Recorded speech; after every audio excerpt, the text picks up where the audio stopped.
বিচার কেন পাচ্ছেন না? আমি কি দোষ করেছিলাম? আমি ওনাকে বিশ্বাস করে গিয়েছিলাম রিসোর্টে, আমার নাটকের কথা বলে নিছে আমাকে।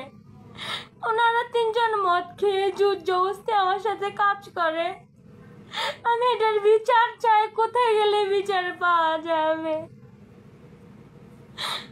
আমাকে 2-3 দিনের ভিতরে মেরে ফেলার হুমকি দিয়েছে। 2-3 দিনের ভিতরে আমাকে মেরে ফেলবে। যারা আমাদের সাংবাদিক ভাই আমাদেরকে শুরু থেকে হেল্প করছে, ভাইদেরকে আমি একটা কথা বলবো, আপনারা সত্যটা যাচাই করে আমার পাশে থাকেন। ওনারা আমাকে মেরে ফেলার জন্য প্ল্যানিং করতেছে। 1 নম্বর আসামি যিনি নাসিরউদ্দিন মাসুদ, ওনার ফোনও খোলা, হাশেমের ফোনও খোলা, বিএমপি করে। ডক্টর বাচ্চুর সাথে উনি হচ্ছে অ্যাডজাস্ট করা, বিএমপি করে। বাবরও বিএমপি করে। 3টা মানুষকে আদৌ পর্যন্ত ধরে নেয়। আজকে বিএমপি করে, একটা দল করে বিদায় তারা আজকে গণধর্ষণ করে বেঁচে গেল। কিসের জন্য? আমি কি অপরাধ করেছিলাম? আমাকে সবাই ভুল বুঝে আমাকে অনেক খারাপ মন্তব্য করে, কিন্তু আমি তো গণধর্ষণের শিকার। সত্যটা সামনে আনক, তারপর সবকিছু বের হয়ে যাবে। আমি সত্যটা সামনে আনতে চাই। আমি আর সহ্য করতে পারতেছি না। একটা সপ্তাহ আমি খেয়ে না খেয়ে আমার হচ্ছে যে আমার বাড়ির থেকে আমার অনেক প্রেশার দিচ্ছে, বাড়ি থেকে গালিগালাজ করতেছে। আমি মানসিকভাবে অনেকটা অসুস্থ, ফিজিক্যালি অনেক অসুস্থ। আমি এটা সঠিক বিচার কোথায় গেলে পাবো? আমাকে অনেক ধরনের অনেকজনে মন্তব্য করে আমি খারাপ, এটা সেটা। আমি যে ধর্ষণেছি, ধর্ষণের বিচার করো তোমরা, তাদেরকে গ্রেফতার করো। সত্যটা যাচাই তো সেখানেই হবে। আমি আইনগত আশ্রয় চাই, আমি আইনগত বিচার চাই। যারা সাংবাদিকরা আমার কাছে শুরু থেকে ছিলেন, আমি তাদেরকেই একটা কথা বলবো, আপনারা সত্যটা যাচাই করে আমার সাথে থাকেন।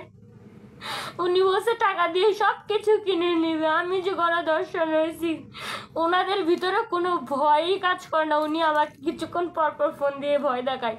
আমি এটার একটা ভিডিও তো সামাজিক যোগাযোগের মাধ্যমে দিছি, যেহেতু আমার একটা ফোন, আমি সব ভিডিও রেকর্ডিং করতে পারি না।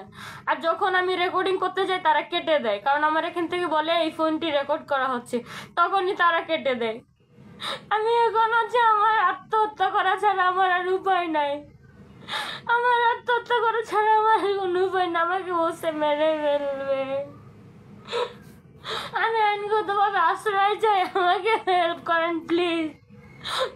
যারা এই কর্মকাণ্ডে লিপ্ত আছে, যাদের হচ্ছে যে গণধর্ষণ হয়, অনেক মানুষের গণধর্ষণ হয়, যারা হচ্ছে যে চুপ করে থাকে। আমি আমার 1 ফোঁটা রক্ত থাকতো, আমি চুপ করে থাকবো না। আর আমি যদি মরে যাই, এটার জন্য দায়ী কে আপনারা সবাই বলে দিবেন। আমি কিন্তু গণধর্ষণের শিকার। আমি কি, আমি আমার পার্সোনাল লাইফে কি, আমি একান্ত ব্যক্তিগত ব্যাপার এটা, কিন্তু সেদিন কি হয়েছে আপনারা ওইটা যাচাই বাছাই করেন। আমার মোবাইলটা তো নিচে, আমি মোবাইলের জন্য আমি হচ্ছে যে কোনো রকম রেফারেন্স রাখতে পারতেছি না। ওনারা অনেক গালি দেয়, হুমকি দেয়। প্লিজ আমাকে হেল্প করেন, না হলে ওনারা আমার 2-1 দিনের ভিতরে মেরে ফেলবে। আমি হচ্ছে বিচার চাই, এই জিনিসটার বিচার হচ্ছে না কেন?